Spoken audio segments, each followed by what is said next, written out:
Welcome everyone, this is मन्नत official YouTube channel.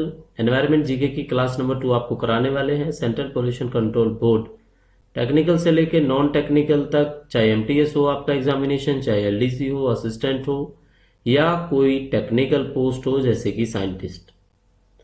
Environment GK का portion आपके paper में पूछा जाएगा। क्लास नंबर 1 देखने के बाद अगर पॉजिटिवली आपको क्लास लगी होगी तो क्लास 2 आप पूरे उत्साह के साथ देखेंगे। तो क्लास नंबर 2 उन बच्चों के साथ जरूर शेयर कर देना और इस सेशन को लाइक कर देना जो बच्चे अभी तक इस सेशन से नहीं जुड़े। तो क्लास को स्टार्ट करते हैं। स्टार्ट करने से पहले बताएंगे, ये प्रैक्टिस हम एमसीक्यू के साथ में आपकी करवाएंगे। उससे पहले कुछ थ्योरेटिकल पोर्शन रहेगा इस क्लास के अंदर, जिस थ्योरेटिकल पोर्शन के अंदर से ही एमसीक्यू आपको देखने को मिलेंगे जो आपके एलडीसी के एग्जाम में, साइंटिस्ट के एग्जाम में प्रीवियसली पूछे गए। ठीक है बच्चों, चलो स्टार्ट करते हैं। Environment GK for CPCB examination 2025। तो इसमें आपको एक बेसिक सी चीज पढ़ाएंगे। वैसे तो ये लॉ अपने आप में एक बहुत बड़ा लॉ है। कौन सा लॉ है? ये है आपका वाइल्ड लाइफ प्रोटेक्शन एक्ट। और ये कब आया था? सबसे पहला क्वेश्चन यही आता है। तो ये आया था 1972 के अंदर। तो अगर कोई पहला क्वेश्चन पूछता है तो आंसर आपका 1972 हो जाता है। ठीक है, अब इसका ऑब्जेक्टिव क्या था आपसे पेपर में पूछा जाएगा। प्राइमरी ऑब्जेक्टिव बताओ भाई इसका क्या था। तो बेसिकली इसका ऑब्जेक्टिव जो है, अगर वन वर्ड में हम आपको समझाएं तो एंडेंजर्ड स्पीसीज को बचाना, प्रोटेक्ट करना, वाइल्ड लाइफ ट्रेड को कंट्रोल करना, हंटिंग को रेगुलेट करना और प्रोटेक्टेड एरियाज बनाना जैसे कि नेशनल पार्क और सेंचुरीज। ठीक है, तो समझ में क्या आया? नेशनल पार्क का जो प्रोविजन है या सेंचुरीज हैं जो बनानी है। ठीक है, कौन सी सेंचुरीज? कोई भी, लाइक बर्ड सेंचुरीज, क्योंकि उसी से होगी आपकी वाइल्ड लाइफ प्रोटेक्शन। ठीक है, हंटिंग को रेगुलेट करना, हंटिंग, पोचिंग, ये सारी चीजें ना हो, शिकार ना करे कोई इलीगल। ठीक है, हंटिंग रेगुलेशन हो गया। और सबसे बड़ी बात है वाइल्ड लाइफ प्रोटेक्शन। क्लियर हो गया आपको?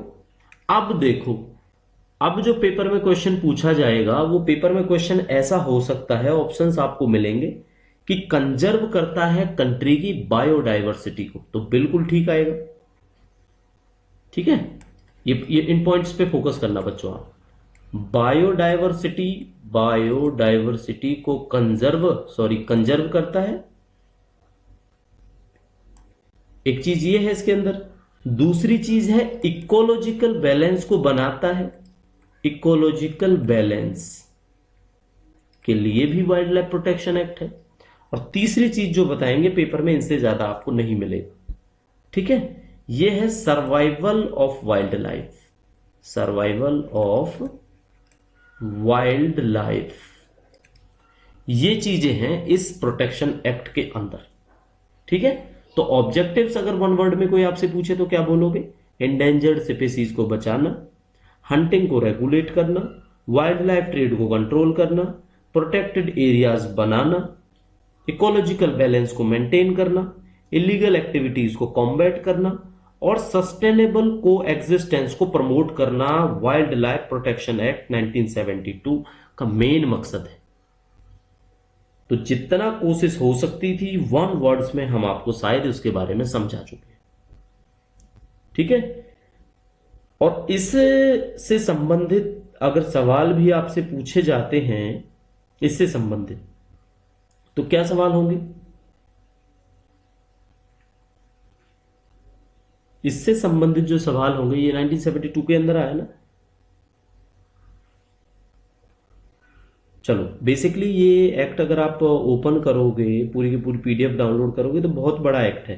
तो उतना हमें पढ़ने की जरूरत नहीं है इस सीपीसीबी के पर्सपेक्टिव से। ठीक है, सीपीसीबी के पर्सपेक्टिव से इतना पढ़ने की हमें इसकी कोई जरूरत नहीं पड़ेगी। चलो नेक्स्ट देखते हैं। अभी जो आपको चीज समझानी है वो समझानी है आपका एनवायरमेंट प्रोटेक्शन एक्ट के बारे में। सेकंड जो चीज है, क्या है सेकंड चीज? वो है आपका एनवायरमेंट प्रोटेक्शन एक्ट। और इसके अंदर फोकस्ड होके पढ़ना आप, एक मजेदार चीज बताई जाएगी आपको जो आपके पेपर में पूछी जा चुकी है ऑलरेडी। तो एनवायरमेंट प्रोटेक्शन एक्ट के बारे में पढ़ते हैं अभी।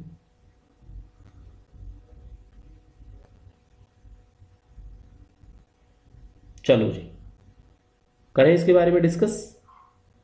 तो एक तो ये एक्ट बना बच्चों 1986 के अंदर, है ना। ऐसे इस तरह से होता है कुछ, पर्यावरण प्रोटेक्शन को क्या बोलेंगे, बचाओ ही कह दो चाहे आप, पर्यावरण बचाओ का जो अधिनियम है, पर्यावरण बचाओ अधिनियम 1986। जरूर पूछे जाएंगे इसके अंदर से आपको सवाल। चलो 1986 में आया, 1999 में अमेंडमेंट आया। इसमें अमेंडमेंट समझ में आता है जैसे संशोधन होता है संविधान में, ऐसा इसमें संशोधन कब आया, 1999 के अंदर आया। एक पॉइंट ये हो गया। दूसरा ये होता है ये कब पास हुआ, ये पास हुआ, ये भी आपको बता देते हैं, जो भोपाल का गैस की ट्रेजेडी हुई थी, ठीक है, ट्रेजेडी त्रासदी बोलते हैं, भयंकर कोई डिजास्टर टाइप की चीज हो जाए मैन मेड, तो वो थी ये भोपाल गैस ट्रेजेडी। और शायद डेट आप चेक करना है, 1984 में हुई थी ना ये। उसके बेसिस पे उसके बाद ही इसको बनाया गया था एनवायरमेंट प्रोटेक्शन एक्ट। तो एनवायरमेंट प्रोटेक्शन एक्ट ईपीए भी बोलते हैं इसको, ईपीए 1986। ठीक है, ये चीजें पता लगी। सेंट्रल गवर्नमेंट के हिसाब से काम करता है, सेंट्रल गवर्नमेंट इसको लेके आती है, ठीक है। चलो, तो एक जो सवाल है इसके अंदर पूछा जाता है, एनवायरमेंट प्रोटेक्शन एक्ट, ये भारत का पहला एक्ट है, भारत का पहला एक्ट है ये। किस तरह से एक्ट है ये भारत का पहला, कैसे पढ़ोगे आप इसको, major environmental protection act, Bharat का पहला मेजर प्रोजेक्ट, छोटा मोटा नहीं है ये मेजर आपका एनवायरमेंटल प्रोटेक्शन एक्ट है, एनवायरमेंटल प्रोटेक्शन एक्ट। तो इस पॉइंट को भी जरूर याद रखना, ये पेपर्स में पूछा जा चुका है, ठीक है। चलो, सराउंडिंग में बच्चों कुछ साउंड अगर सुनाई देती है तो आप उसको इग्नोर कर सकते हो। चलो, क्वेश्चन थर्ड आपको कराएं। क्वेश्चन थर्ड में एक नए टॉपिक को लेके हम बात करेंगे, और नया टॉपिक क्या होगा, वो होगा आपका ट्रांस बाउंड्री पोल्यूशन। अब कुछ बच्चों को बिल्कुल ये नया लगेगा, ट्रांस बाउंड्री पोल्यूशन। अगर किसी को नहीं पता है तो डेफिनेटली नया लगेगा, लेकिन ये नया नहीं है। ये क्या है, इसको एसिड रेन बोलते हैं, इसी को बोलते हैं एसिड रेन, अम्लीय वर्षा जिसको हिंदी में कहते हैं। तो ट्रांस बाउंड्री पोल्यूशन को कॉमनली जाना जाता है एसिड रेन के नाम से। इसका प्राइमरी कॉज क्या है पूछा जाता है पेपर में, ठीक है। तो फॉर्मूले से याद रख लोगे आप तो आपको थोड़ा सा आइडिया रहेगा। SO2 और NO2 कह लो या तो, है, या नाइट्रोजन के ऑक्साइड्स कहोगे तो यहाँ पे X यूज कर सकते हो आप। ये सल्फर डाइऑक्साइड और ये नाइट्रोजन के ऑक्साइड्स, इनके रिलीज से बनती है acid rain, trans boundary pollution बोलते हैं इसको, ठीक है। अब ये गैस है जो दोनों की दोनों है, इनकी केमिस्ट्री समझा देते हैं कि ये है क्या, कि दोनों की दोनों गैसें एसिडिक होती हैं नेचर में, और जब ये एसिडिक होंगी नेचर में तभी तो एसिडिक रेन होगी, ठीक है। इसी की वजह से एसिडिक रेन होती है, इसी को हम बोलते हैं। अब इसको ट्रांस बाउंड्री क्यों बोलते हैं, थोड़ा सा यूपीएससी पर्सपेक्टिव से इस चीज को पढ़ लो, 1 मिनट का टाइम लगेगा बस, कि ट्रांस बाउंड्री बोला क्यों। क्योंकि ट्रांस बाउंड्री इसको इसलिए बोलते हैं, इसमें जो पॉल्यूटेंट्स निकलते हैं ना वन रीजन में, वो विंड्स एयर की वजह से अदर एरियाज में भी चले जाते हैं। किसकी वजह से, बाउंड्री क्रॉस करना ही ट्रांस बाउंड्री हुआ ना, यानी कि इसके अंदर जो पॉल्यूटेंट्स होंगे, इसके अंदर जो पॉल्यूटेंट्स होंगे वो क्या होंगे, वो बॉर्डर क्रॉस करेंगे और एक स्टेट से दूसरे स्टेट, एक देश से दूसरे देश चले जाएंगे। तो इस तरह से ये आप इसको बोलते हो कि ये ट्रांस बाउंड्री पोल्यूशन है। तो पेपर में पूछा जाएगा ट्रांस बाउंड्री पोल्यूशन को एसिड रेन बोलते हैं, एक क्वेश्चन हो जाएगा। दूसरा क्वेश्चन हो जाएगा ये जो सल्फर डाइऑक्साइड है और नाइट्रोजन के ऑक्साइड्स हैं, इनके बेसिस पे ये काम करता है। ठीक है, इन दोनों को मिला के ये बनता है। सीमा पार प्रदूषण कहते हैं इसी को, या अम्ल वर्षा कहते हैं। ठीक है, अगर हिंदी से कोई बच्चा यहाँ पे है तो क्लियर हो गया आपको ये। अब एक चीज और पढ़ाते हैं, नेक्स्ट टॉपिक एनवायरमेंट का। देखो पढ़ना ही पड़ेगा आपको, है ना, एनवायरमेंट के ही क्वेश्चंस हैं तो ये डेफिनेटली आपके आएंगे। चलो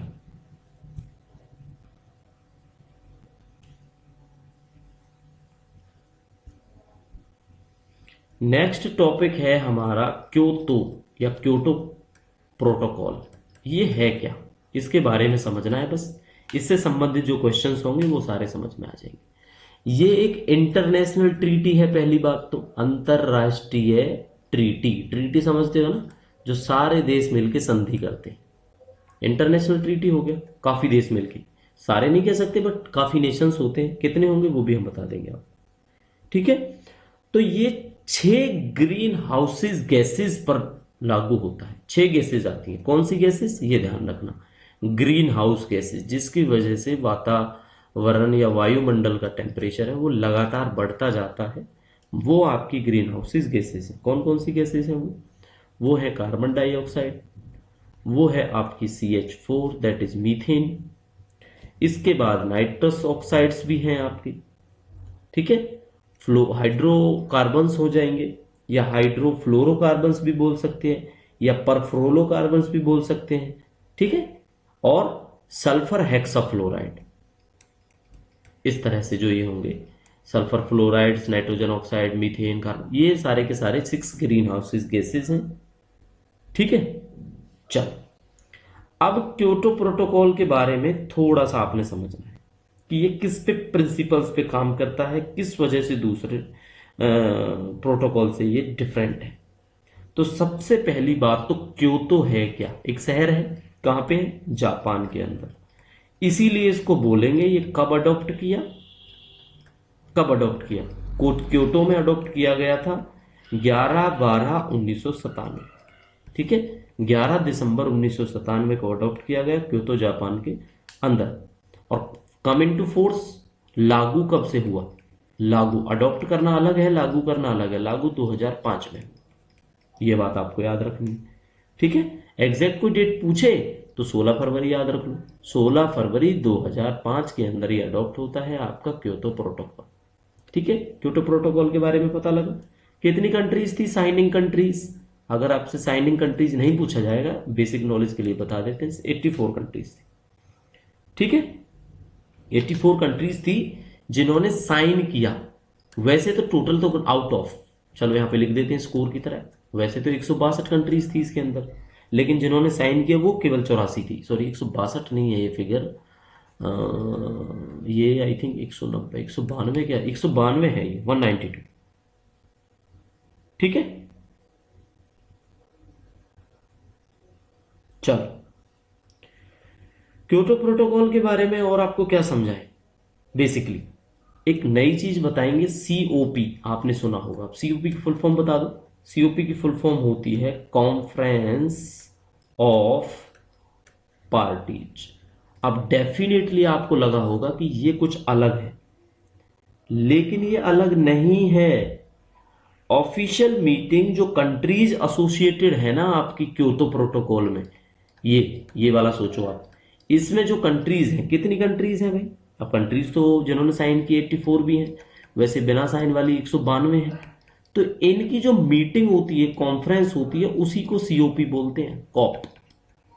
ठीक है, और ये आप रिसेंटली कमेंट करके बताओगे लेटेस्ट वाली जो कहां पे हुई कॉप की मीटिंग, कॉन्फ्रेंस ऑफ पार्टीज की लेटेस्ट मीटिंग कहां पे हुई, ये आप चीज कमेंट करके जरूर बताओ। ठीक है, समझ में आ गया इसको। चलो, चाइना साइन कर चुका है 1998 में इसको। इंडिया ने कब किया आप कमेंट करके बता सकते हो हमें। ठीक है बच्चों, इंडिया ने कब किया ये आप कमेंट करके बता सकते हो। चलो, एक चीज और बतानी है आपको, एक तो क्योतो प्रोटोकॉल था और एक है मॉन्ट्रियल प्रोटोकॉल। मॉन्ट्रियल, इन दोनों में कुछ डिफरेंस अगर है तो बता सकते हो। बिल्कुल, डिफरेंस क्या है?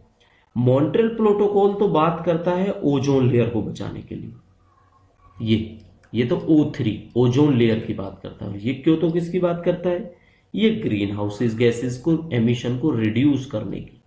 रिड्यूस, चलो ऐसे लिख देते हैं एमिशन, ठीक है, जैसे ये गैसें निकल रही है, reduce the emission of green house gases. जो ग्रीन हाउसेस गैसेस हैं उनके एमिशन को रिड्यूस करने के लिए।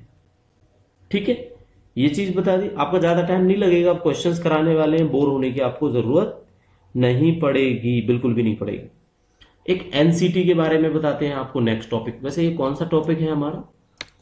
क्यों तो हमने आपको कराया 4th, तो ये 5th है। एक एनसीटी के बारे में आपको बेसिकली थोड़ा सा समझाएंगे, एनसीटी है क्या। ठीक है, एनसीटी, सॉरी एनसीटी नहीं, एनजीटी। एनजीटी, एनजीटी है आपकी फुल फॉर्म, सबसे पहले याद रखोगे, नेशनल ग्रीन, ग्रीन हो गया, ट्रिब्यूनल। ये है क्या? ये भाई उस चीज को डील करता है कि अब एनवायरमेंट के एक्ट बनाए हुए हैं, अगर उनको कोई ना माने तो नेशनल ग्रीन ट्रिब्यूनल है, ये एक तरह से उनके लिए कोर्ट का काम करता है।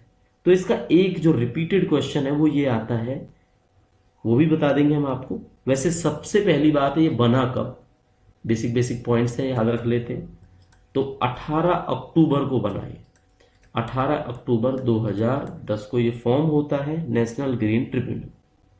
ठीक है, कैसे बनाया जाता है? एक्ट ऑफ पार्लियामेंट से बनाया जाता है इसको। किससे बनाया जाता है? एक्ट ऑफ पार्लियामेंट, जिसकी वजह से ये केसों का डिस्पोजल करता है जो एनवायरमेंट के इश्यूज हो। एनवायरमेंट के इश्यू का कोई केस है एनजीटी में चलेगा तो केस लड़ा जाएगा इसके अंदर, इस तरह से ये काम करता है। ठीक है, चलो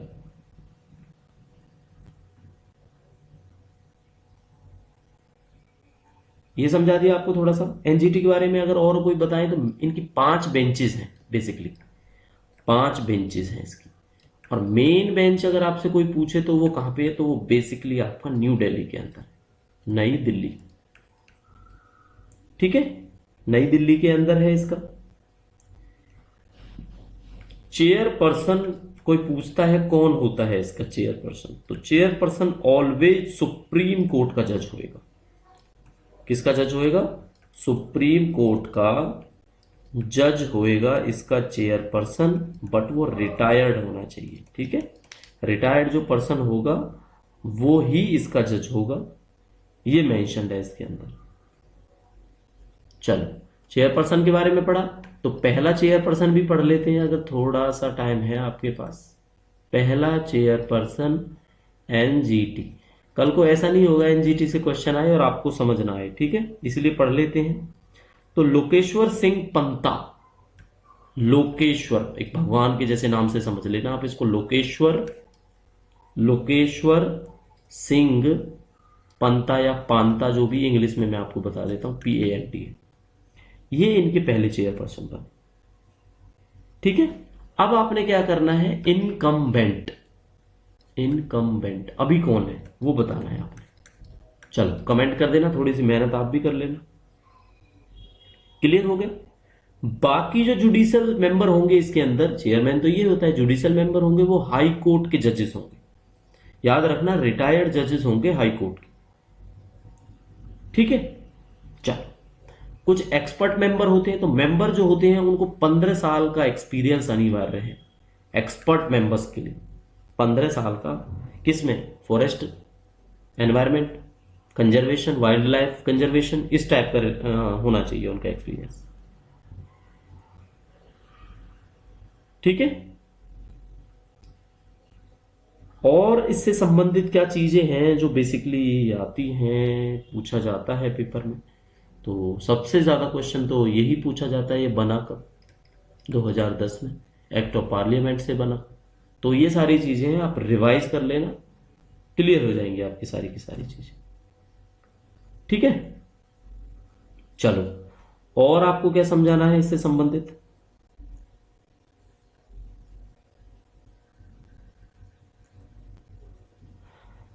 सीपीसीबी का वैसे शायद हमने आपको कल थोड़ा सा बेसिकली और डिस्कस करते रहेंगे, धीरे धीरे सीपीसीबी के बारे में भी पढ़ते रहेंगे। तो 1974 का जो एक्ट है उससे बना था ना, कौन सा एक्ट था 1974 वाला? कौन सा एक्ट था? वो था water act.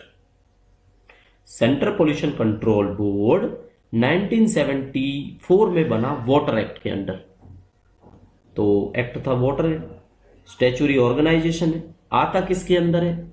Ministry of environment and forest climate change, कुछ इस तरह से होता है। ठीक है, मुझे लग रहा है लिखने में कुछ गलती हुई है। EF forest and climate change, CC ऐसे तो नहीं आता, या तो ऐसे आएगा या ऐसे आएगा, आप चेक कर लेना। कुल मिला के मिनिस्ट्री ऑफ एनवायरमेंट के अंदर, फॉरेस्ट के अंदर आता है। ठीक है, चेयरमैन कौन है इसका? जो चेयरमैन है उसको कौन अपॉइंट करता है? चेयरमैन को, सीपीसीबी के चेयरमैन को सीधी सी बात है गवर्नमेंट ऑफ इंडिया, यानी कि सेंट्रल गवर्नमेंट अपॉइंट करती है सीपीसीबी के चेयरमैन को। चलो, काफी टाइम हो गया होगा, आप कुछ क्वेश्चंस हैं जिनका रिवीजन आपके सामने कर लेते हैं। तो बच्चों 1 बाय 1 क्वेश्चंस देखेंगे। Objectives of wild life protection act 1972 is to preserve the biodiversity, to maintain essential ecological and life supporting systems, protection and conservation of wildlife, और लास्ट होगा all of the above। ठीक है, तो बहुत सारे बताए थे हमने आपको, लेकिन मेन है बायोडाइवर्सिटी को बचाना। एक मिनट, इसको थोड़ा सा कलर चेंज कर लेते हैं, डाउट नहीं रहेगा आपको। बायोडाइवर्सिटी को बचाना, ecological and life supporting systems को मेंटेन करना, प्रोटेक्शन एंड कंजर्व करना वाइल्ड लाइफ को। तो सीधी सी बात है, इसका आंसर हमने आंसर नहीं लिखे हैं, हम बताएंगे आपको। आंसर डी है। अब नेक्स्ट क्वेश्चन में आप क्या करोगे? क्वेश्चन देखोगे, ऑप्शन पढ़ोगे और खुद से सोचोगे, फिर हम आंसर देंगे। तो first major environmental protection law जो इंडिया में आया सबसे पहले, उसका नाम बताना है। वाटर एक्ट आया, एयर एक्ट आया, एनवायरमेंट एक्ट आया या मोटर व्हीकल एक्ट आया? ठीक है, बता चुके हैं। 2 सेकंड का टाइम आपके लिए, बाकी फिर हम बताएंगे। ना वाटर एक्ट है, ना एयर एक्ट है, ना आपका मोटर व्हीकल एक्ट है, ये है एनवायरमेंट एक्ट। तो ये एनवायरमेंट कौन सा है? एनवायरमेंट प्रोटेक्शन एक्ट 1986, जो हमने आपको बताया। ठीक है, और ये कौन से उसके अंदर आया भाई? ये चीज भी तो बतानी जरूरी है ना। ये आया आपका 42वां जो अमेंडमेंट है। और 42वां अमेंडमेंट कब आया? 1976 में आया, 86 में आया, चेक करना इस चीज को। उसमें ये मेंशन था कि भाई एनवायरनमेंट को प्रोटेक्ट करने पे भी हम काम करेंगे। इसके अंदर से ही निकला ये आपका एनवायरनमेंट प्रोटेक्शन एक्ट 42वां अमेंडमेंट। कमेंट करके बताना बच्चों 1976 है या 86 है? 42nd अमेंडमेंट इंडिया का जो आया। थर्ड क्वेश्चन देख लेते हैं। ट्रांस बाउंड्री पोल्यूशन और एसिड रेन, यहां पे हमने क्लियर कर दिया है। और ये क्वेश्चन एग्जैक्टली साइंटिस्ट के पेपर में पूछा गया है। कौन से साइंटिस्ट? चाहे जो मर्जी साइंटिस्ट हो, बेसिक कॉमन टॉपिक है ना ये। तो ये माइक्रोबायोलॉजी वाले साइंटिस्ट भी हैं, फिजिक्स में भी, केमिस्ट्री भी, जो भी आते हैं उसमें सारे पेपर में था ही। ट्रांस बाउंड्री पोल्यूशन और एसिड रेन, क्योंकि ये कॉमन टर्म है इसलिए आते हैं। तो हाइड्रोकार्बन है, कार्बन डाइऑक्साइड है, कार्बन मोनोऑक्साइड है, नाइट्रोजन ऑक्साइड है, थोड़ा सा रिमाइंड कराते हैं आपको, या सल्फर ऑक्साइड है। तो नाइट्रोजन के ऑक्साइड्स इस तरह से होंगे, कुछ भी हो सकते हैं वो। तो बिल्कुल यही हुआ ट्रांस बाउंड्री पोल्यूशन, यानी कि एसिड रेन, अम्लीय वर्षा जिसको हम बोलते हैं। तो आंसर हो जाएगा आपका डी। तो थर्ड का डी। अब आपको जरूर लग रहा होगा जो थ्योरेटिकल पोर्शन आपको पढ़ाया उससे रिलेट करके एमसीक्यू हैं, वो ही पुराने पेपर्स में पूछे जा चुके हैं। फोर्थ देख लेते हैं। क्योतो प्रोटोकॉल अभी पढ़ाया आपको, एग्रीमेंट साइन किया जाता है वेरियस कंट्रीज में, किससे संबंधित है? तो क्योतो प्रोटोकॉल और मॉन्ट्रियल प्रोटोकॉल दोनों समझाए थे। मॉन्ट्रियल का हम बता देते हैं, क्वेश्चन है नहीं इसलिए बता देते हैं, क्योंकि ओजोन का है, वो ओजोन डिप्लीशन को बचाने के लिए। और ये किससे है भाई? ये सोचो ये किसका है? ये किसी का नहीं है इनमें से। ये सिंपल सा है, क्लीन एनवायरनमेंट और क्लाइमेट चेंज के लिए Kyoto protocol. Clean environment and climate change से यहीं से निकलेगा ना ये वर्ड ग्रीन हाउस इफेक्ट। इसको बचाना ही इसका काम है क्योटो प्रोटोकॉल का। चलो, क्योटो प्रोटोकॉल से संबंधित आपको सारी चीजें पता है कि क्योटो जापान के अंदर साइन होता है, ये प्रोटोकॉल 2005 में लागू होता है। एनवायरनमेंट की सेफ्टी के लिए करते हैं, ग्रीन हाउस इफेक्ट की जो एमिशन है उसको रोकने के लिए काम किया जाता है। 192 कंट्रीज थी, जिसमें से 84 या 86 कंट्रीज है जिन्होंने साइन किया था, जो साइनिंग कंट्रीज थी। और क्योटो प्रोटोकॉल के अंदर जितने भी कंट्रीज हैं उनकी जो मीटिंग होती है उसको सीओपी बोलते हैं, कॉन्फ्रेंस ऑफ पार्टीज। अब आपने लेटेस्ट सीओपी बताना है कहां पे हुआ, गूगल कर लेना भले, फिर आंसर देना।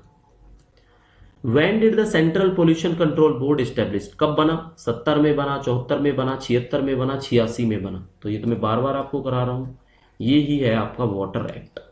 ठीक है, तो वाटर एक्ट 1974 के तहत बनाया गया सेंट्रल पोल्यूशन कंट्रोल बोर्ड, जो है आपकी एक स्टैच्यूरी ऑर्गेनाइजेशन, काम करती है मिनिस्ट्री ऑफ एनवायरमेंट के अंदर। Environment and forest climate change, जो इस तरह से फुल फॉर्म है इसकी। ठीक है, इस मिनिस्ट्री के अंदर ये काम करती है। Question 6, when did the national green tribunal, जिसको एनजीटी बोलते हैं, कब बनी? ये पेपर में पूछा गया है, इसीलिए हमने आपसे पूछा है। तो 1974 में तो सीपीसी भी बना था भाई, ये नहीं बना। सीपीसी भी पुराना है एनजीटी से, 2000। ये सीधा है 2010 में बनता है आपका एनजीटी।